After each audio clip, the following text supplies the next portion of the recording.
I'm sorry, but who are you?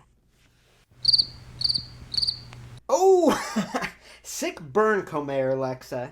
You know what, Renee? I'm sick of how generic these women's basics have been. I mean, let's be honest. The whole basic line in general is a mess. I mean, do you really think all these sheep out there are chomping at the bit to get a no-neck Adam Cole or another frickin' Braun Strowman? I mean, come on. And when will we ever see a women's basic as good as Basic 110, Liv Morgan? You know what, Comair Alexa? At this rate, probably never. I mean, let's be honest here. And by the way, this has driven me crazy so much that we turned heel. And actually, you can call us Doge Toys Mayors. That's right, we have 2 toy belts. And that's 2 more than you.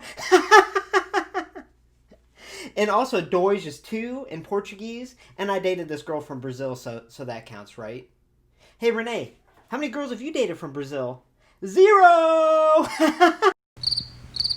Ding dong. Hello? It's me, the best mayor ever. Wake up, Mattel. When will you sheep over at Mattel realize that these women's wrestlers are kick-ass and deserve that kind of attention, even in basic figure form? Nikki Cross was bad, and this was the absolute most bland attire you could have chosen for Sasha. That's right, Comair Alexa. I mean, let's be honest here. This basic 112 Sasha doesn't need to be in ring gear. I get that. But they chose the most boring attire. Do you know how many extravagant promo attires she had that would have looked way more awesome? I mean, you're telling me you could print camo on Braun Strowman in the basic 112 series, but we can't give my girl Sasha tiger stripes? I just don't get it. You can do it, they can do it, they need to do it. Let's get out of here, Mayor Aaron. You have a review to do. You know what? You're right. Alright, Renee. We'll smell you later. Alright, anyway, let's go take care of this review. Click, click. Okay, yeah, we need to work on that.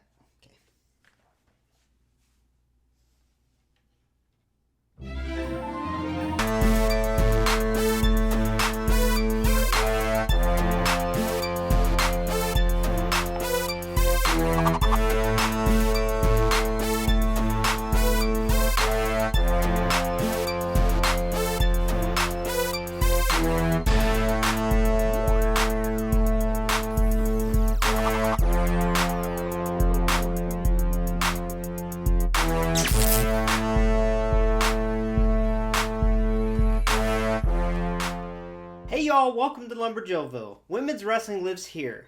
Today we're going to be reviewing Basic Series 112, Sasha Banks. Let's take a closer look. Just like most basics, there's nothing too crazy about the packaging. However, this is the first packaging that has a blue-haired Sasha, so that's nice to have that on there. Now that being said, this is a basic, so let's open it up and get a closer look.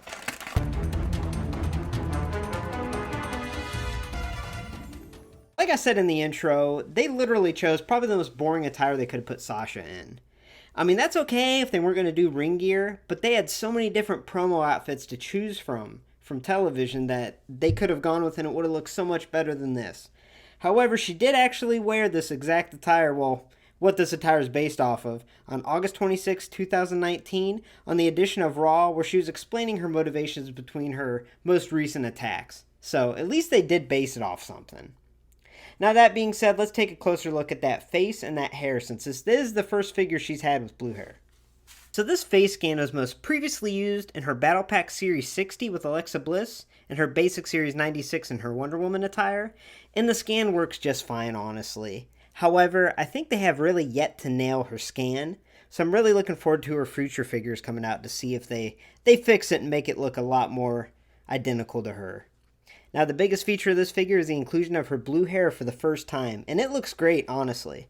I know in real life it's a little bit darker, but the blue pops on this figure, and I really like that about it. So, as y'all know, I'm a Sasha completionist, so I'll be excited to add this to the shelf, just for the fact that it has the blue hair.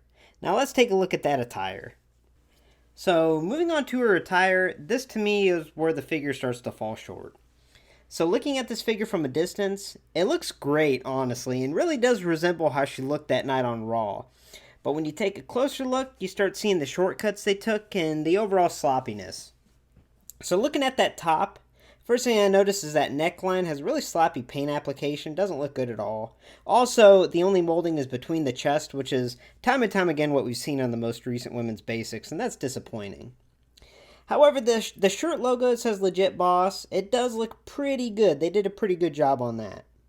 Now, moving down to her bottoms, these black pants, it's going to be hard to see on the camera, but the paint application, at least on mine, is horrible. It looks horrible. It looks like an Andy Warhol painting if it was in all black, and no joke. I don't know, I thought it was just smudged up a little bit, but I tried wiping it, and it just looks horrible. I mean, again, you don't notice unless you look up close, but still. And also, they should have used a shinier paint. She was wearing like leatherish type pants. But anyway, moving on to the boots here. Now, this is the biggest shortcut that I noticed, really. The boots she wore that night were primarily white. Now, these boots on the figure are white, and if you notice, she has kick pads. That's cool, right? And then they painted black shoelaces on. So that kind of ruins it. So like I said, this figure from a distance, hey, attire looks great. You look up close, and it's not very good at all. As far as availability goes, she's on Ringside Collectibles for $27 right now for pre-order, and it'll probably be a few months before she's out on the pegs. But once she is on the pegs, she should be easy to get, so it just depends on how big of a fan of Sasha you are, because honestly, the basics have been such a letdown that the only real basic that I really pushed people to pre-order was that basic 110 Liv Morgan. I mean, that ruled. But that being said, overall, I give Basic Series 112 Sasha Banks a score of a 5 out of 10. Now, to me, it kind of falls in the middle, because the paint application, the lack of detail in the shortcuts they took, is really a letdown, honestly. But on display from a distance, it doesn't look too bad, so that's why I'm right in the middle. I mean, it's her first figure with the blue hair, but honestly, they could have done better. Thanks for stopping by Lumberjillville. Women's wrestling lives here. Make sure to hit like and subscribe and join the community. I have a lot more women's wrestling figure reviews coming up. And I'm excited to say that the Ultimate Edition, Charlotte Flair, should be here Monday, so look for a review Monday night or Tuesday morning. Have a good night, y'all.